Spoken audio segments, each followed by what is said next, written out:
আবৃত্তি করছি কবি রবীন্দ্রনাথ ঠাকুরের কবিতা কৃপণ।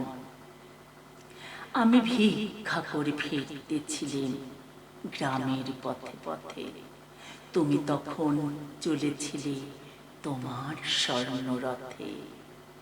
অপূর্ব এক স্বপ্ন সম লাগতে ছিল চোখে মম। কি বিচিত্র শোভা তোমার, কি বিচিত্র সাজ। আমি মনে ভাবতেছিলি এ কোন মহারাজ। আজ শুভক্ষণে রাত পোহালো, ভেবেছিলেন তবে আজ আমারে দাঁড়ে দাঁড়ে ফিরতে নাহি হবে। বাহির হতে নাহি হতে কাহার দেখা পেলেম পথে, চলিতে রথধন্য ধান্যে ছড়াবে দুই ধারে। মোঠা মোঠা করিয়ে নেব নেব ভারে ভারে। দেখি সহসা রথ থেমে গেল আমার কাছে এসে, আমার মুখ পানে চেয়ে নামলে তুমি হেসে। দেখে মুখের প্রসন্নতা জুড়িয়ে গেল সকল ব্যথা।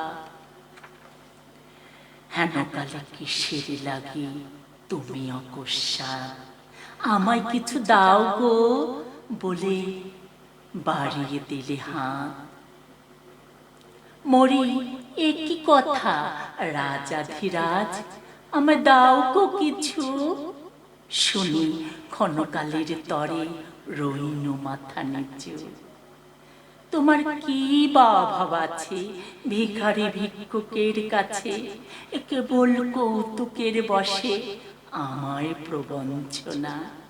ঝুলি হতে দিলেম তুলে একটি ছোট কণা, যবে পাত্রখানি ঘরে এনে উজাড় করি একি ভিক্ষে মাঝে একটি ছোট সোনার কণা দেখি। দিলেম যা রাজ ভিখারিরে স্বর্ণ হয়ে এলো ফিরে, তখন কাঁদি চোখের জলে দুটি নয়ন ভরে। তোমায় কেন দেইনি আমার সকল শূন্য করে, তোমায় কেন দেইনি আমার সকল শূন্য করে।